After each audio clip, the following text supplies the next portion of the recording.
Abasha. Kwabumulaba mutoro murabumba mwabahungu mwe. Baribuye mu rusego rwa mpungwe mwabahungu mwe. Isha, kira.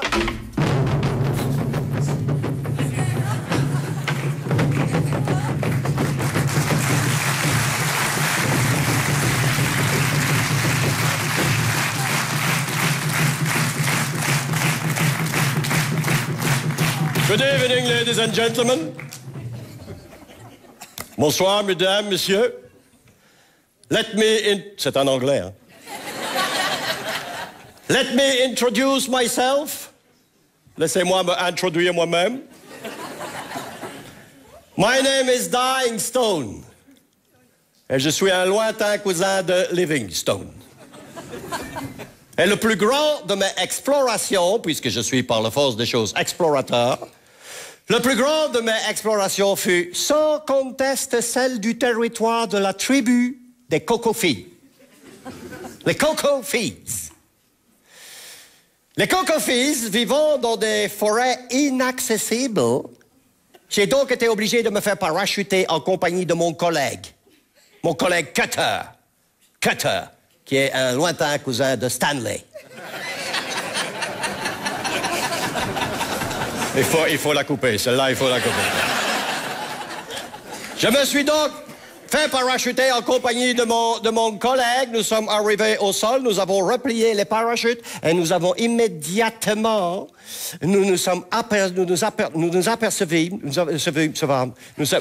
avons vu que les Cocofis avaient brouillé les pistes. Ils avaient brouillé les pistes. Ils avaient entrecoupé le forêt de centaines, de milliers, de centaines de milliers de sentiers qui s'entrecroisaient à l'infini. Impossible de retrouver son chemin. Rien n'était balisé, rien n'était fléché, on n'avait pas de GPS. Mais un indice nous mit sur la voie. De tous les sentiers, un seul était mouillé. Celui qu'empruntaient les femmes pour ramener l'eau de la rivière. Petit coquin. Nous avons donc suivi le sentier tout en marchant dans le gadou. Et ça faisait des grands... Et ça faisait des grands... Car il faut vous dire, monsieur, que chez ces gens-là, je m'embrellificote un petit peu. Nous sommes donc finalement chemin faisant que je n'ai pas beaucoup rencontré, je dois dire. Mais chemin faisant, j'ai eu l'opportunité d'observer moult espèces d'oiseaux. Moult espèces. Et j'ai même appris à imiter quelques-uns, le cri de quelques-uns, j'ai appris à imiter. Je vais vous faire une démonstration. Je vais vous faire une démonstration du cri du... Le cri du tagle. Le tagle. Le cri du tagle. Tagle.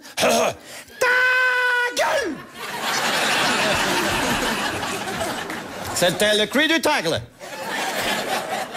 Je sais faire un autre aussi, très bien, la perfection. C'est le cri du... C'est le cri du fetchi. Le fetchi. Le fetchi. Le fetchi fait toujours son cri avec une patte levée. Toujours. Jamais les deux, sinon on casse la gueule. Le fetchi. Fetchi!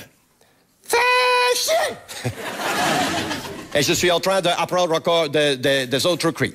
Nous sommes donc finalement arrivés au village des Cocofis.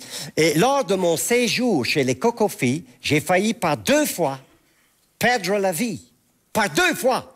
La première fois, c'est lors d'une expédition que j'ai fait en compagnie de 2 guides Cofifis pour aller vers le fleuve Cofifi. De 2 guides Cocofis pour aller vers le fleuve Cofifi. De 2 guides pour aller vers le fleuve Cofifi. Nous arrivâmes en vue du fleuve. Nous nous approchâmes. Et lorsque nous étions à 2 ou 3 mètres de la berge du fleuve, je m'apercevis que certaines choses flottaient. Et pour m'assurer, pour s'assurer que les troncs d'arbres qui flottaient sur l'eau, pour s'assurer que ce n'était pas autre chose, par exemple, des crocodiles, l'un de mes 2 guides cocofis lança une grosse caillou dessus. J'ai rarement observé un tel comportement de colère chez les troncs d'arbres flottants. C'était un crocodile. Il était furieux, le crocodile. Mes 2 guides cocofis se réfugièrent au sommet d'un arbre. Moi, je restais là, calme, zen. C'est pas moi qui ai lancé le gros caillou. Mais apparemment, le crocodile ne le savait pas. Et je dus donc prendre le poudre d'escampette avant de me faire bouffer. Et la 2e fois que j'ai failli perdre la vie, c'est à cause du wou-wou. Le wou-wou. Le wou-wou est une espèce de grand singe, complètement glabre, tout lit sans un seul poil, sauf un poil en guise de queue. Ridicule. Mais le wou-wou est un animal très méchant, qui utilise une méthode très particulière pour neutraliser sa proie. Il la saisit par surprise, puis se met à la secouer d'avant en arrière, avec une telle violence que l'intérieur du corps finit par ressembler à un énorme milkshake aux fraises. Ensuite, il plonge la main dans la bouche de sa victime, va jusqu'au coccyx, saisit celui-ci, puis d'un coup sec, il retourne sa victime comme une vulgaire chaussette. Épouvantable. Horrible. L'intuition des cocofis ne les trompe jamais. Et ils me disent qu'un wou-wou rôdait autour du village. Et leur intuition ne les trompe jamais. Donc je leur dis, on va aller à la chasse au wou-wou. Mais la peur se lisait sur leur visage. Et c'est pipi dans la culotte, hein? Je décidai donc d'aller tout seul à la chasse au wou-wou.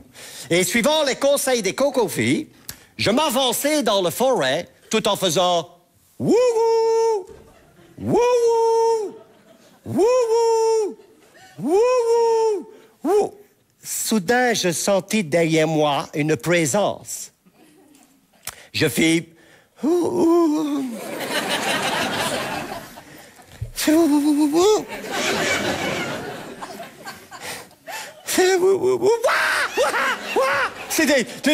L'animal se mit à grogner, à hurler, à péter, à roter.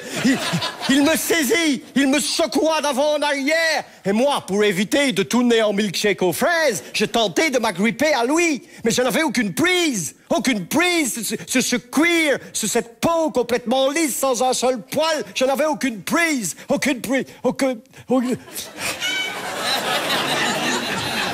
Heureusement, c'était un mâle.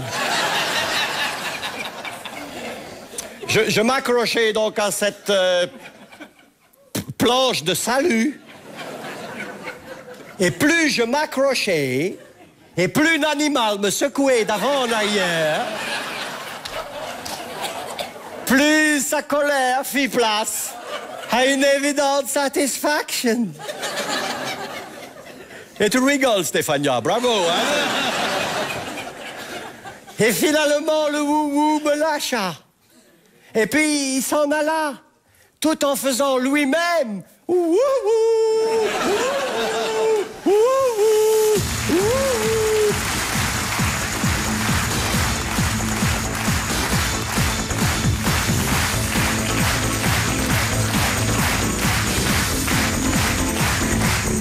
Merci beaucoup. Merci à Stéphania en particulier. Merci à Isabelle et à Alain. Merci à Eliane. Merci à Dominique. Merci à David. Merci à Pasquale. Et merci à vous tous ici à Sambreville.